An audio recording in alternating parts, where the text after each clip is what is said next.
Bonsoir.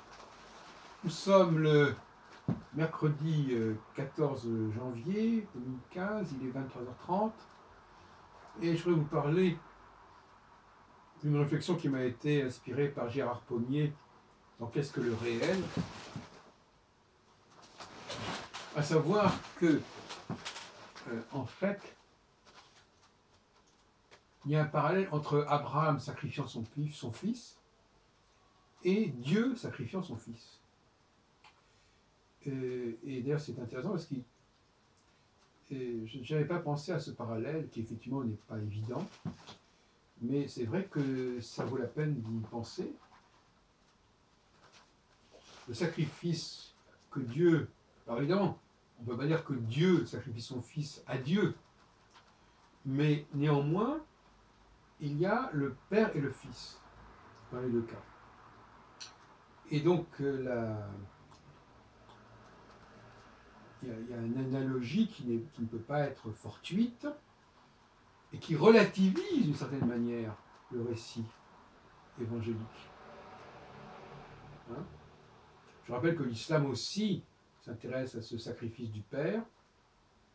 Cette fois-ci, ce n'est plus Isaac qui est sacrifié, c'est Ismaël. C'est le Eid el-Kébir, je crois, qui célèbre ce sacrifice. Donc, c'est un module qui se répète dans les trois religions. Le Père sacrifie son Fils. Alors, est-ce qu'on peut dire que Jésus a été sacrifié par son Père? Oui, de certaine façon. D'ailleurs, quand il dit Abba, lama sabachthani, on peut dire aussi que Isaac aurait pu, s'il était plus jeune, il aurait pu aussi dire la même chose à son père Abraham.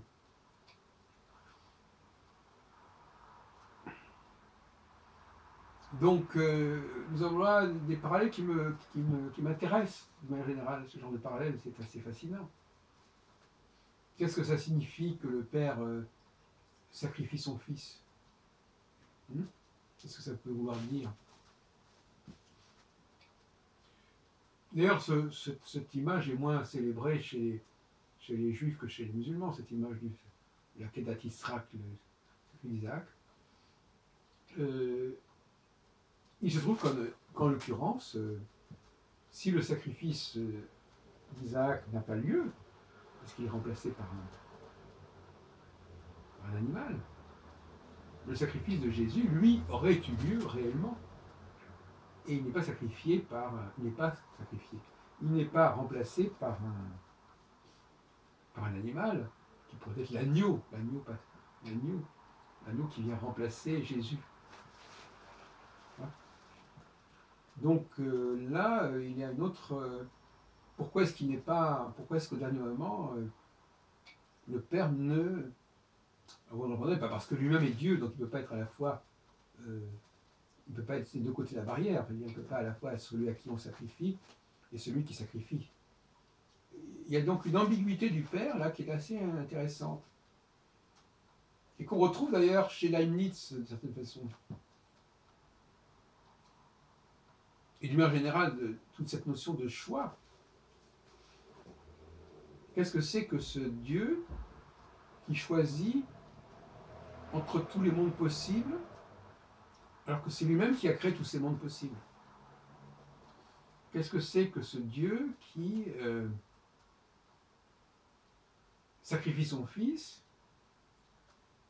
à la demande d'un Dieu qui est lui-même, en quelque sorte? Puisque si on prend le schéma d'Abraham, c'est Abraham qui sacrifie son fils à Dieu. Donc, quel est le changement entre ces deux situations, ces deux positions?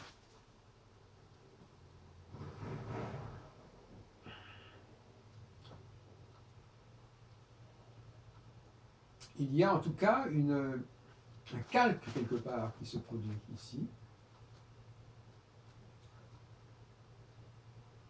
C'est Dieu le Père, mais c'est aussi le Père Dieu. C'est-à-dire c'est le Père, avant d'être le Dieu, finalement, quelque part. Donc Dieu le Père, c'est une double dimension. D'ailleurs, chez les Juifs, on ne dit pas Dieu le Père.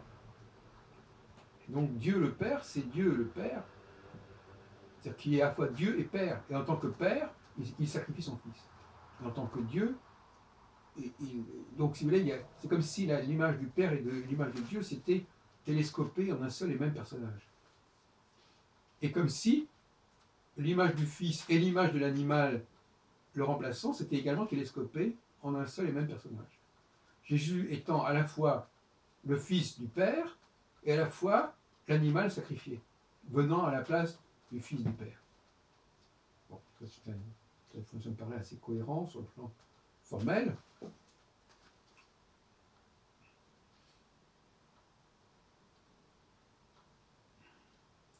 Et ça m'impressionne, ces constats, ça m'impressionne. Et malheureusement, je dirais, ça tend à relativiser le récit lui-même. Parce que dès qu'on trouve une source, un document, ça l'affaiblit, ce document. Si on sait que ce document est la copie d'un autre document, bah, c'est pas, ça limite quand même l'intérêt qu'on a pour le document en question. Et quand on est juif, on voit tout ce qui peut avoir été emprunté au judaïsme. Et ça n'est pas peu. Donc, l'emprunt est une notion qui m'a toujours fasciné. Et là, nous avons un élément d'emprunt que j'avais négligé et qui est à la fois l'expression d'une continuité symbolique, continuité de référence entre Jésus et le monde abrahamique et le monde judaïque, et en même temps un certain doute sur la véracité de l'événement, puisque cet événement n'est là que pour restituer un événement antérieur, fondateur. Il est question de savoir quel est l'intérêt d'avoir repris cet événement. Quel est l'intérêt de dire que le Père sacrifie son Fils? C'est-à-dire qu'il renonce à ce qui émane de lui, en quelque sorte.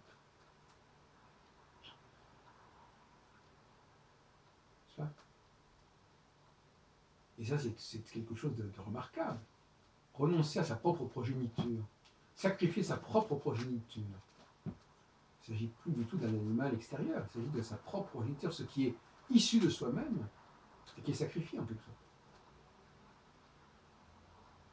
Et donc c'est une forme de suicide quasiment. C'est moi-même qui porte atteinte à ma propre création. Alors effectivement, si le Père c'est le Créateur, le sacrifice qui est demandé par qui? Puisque c'est le Créateur lui-même qui le demande au Père, on retrouve cette fameuse dualité assez étrange de ce double personnage un peu Janus, qui est à la fois Dieu et Père, comme Jésus est à la fois le Fils et l'animal sacrificiel, l'agneau, si on veut, mais néanmoins réunis en une seule et même personne. Il y a là quelque chose dans cette dualité qui me paraît assez fascinant. Voyez-vous ? En effet, qu'est-ce que ça signifie que ces deux personnages n'en fassent qu'un? Et dans le judaïsme, je ne connais pas, enfin je crois qu'on dit Avinu, notre Père, oui. Effectivement, il y a quelque chose de cet ordre-là. J'exagère quand je disais que ça n'était pas le cas. Mais bon, effectivement, Dieu est aussi le Père chez les Juifs, et donc notre Père est une reprise aussi du Avinu hébraïque, dans la liturgie juive, notamment la liturgie du vendredi soir. Donc là, on a encore un élément. Alors évidemment, le problème, si vous voulez, si on doit étudier, si on doit comparer le judaïsme et le christianisme, même s'ils sont tous les deux très proches, c'est comme si on comparait le français et l'anglais. Comparer deux choses qui viennent l'une de l'autre, qui dérivent l'une de l'autre, c'est pas évident. Mais enfin, bon, admettons.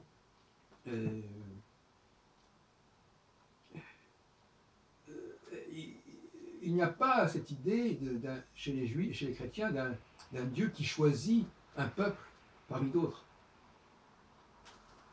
C'est pas ce qui est dit, c'est pas ce que j'entends. Même si on dit une nouvelle Israël, même si on parle de l'Église, elle se constitue par rapport, par rapport au christianisme, elle ne le précède pas.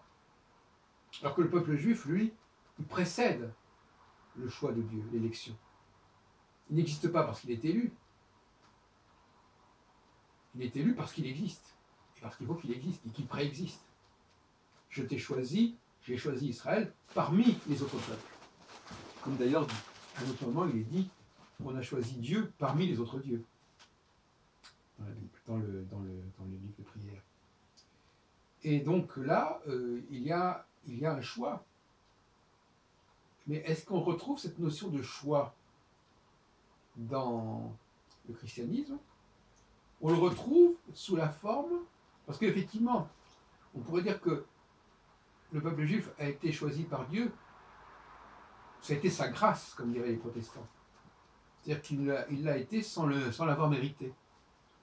Donc quelque part, la notion de grâce chez les protestants, elle est directement issue de cette grâce dont a profité Israël par l'élection. L'élection est une grâce. Donc là, effectivement, on transpose la notion du choix de Dieu qui est forcément arbitraire comme une grâce et on l'applique à la façon dont Dieu fonctionne par rapport aux œuvres. L'Israël n'a pas été élu pour ses œuvres. C'est parce qu'il a été élu qu'il doit faire des choses, qu'il doit avoir des œuvres. En revanche, dans le cas du catholicisme, enfin du christianisme qui devient catholicisme du fait de la réforme, qui est distingué, si on peut dire, eh bien, là, ce nouvel Israël, cette Église, elle ne préexiste pas, elle n'est même pas choisie. Elle n'est même pas choisie parmi les autres Églises. Ça ne veut rien dire. Elle se constitue autour de Jésus, par rapport à Jésus, comme prolongement de Jésus. Et non pas, elle ne préexiste donc pas, elle n'est donc pas élue.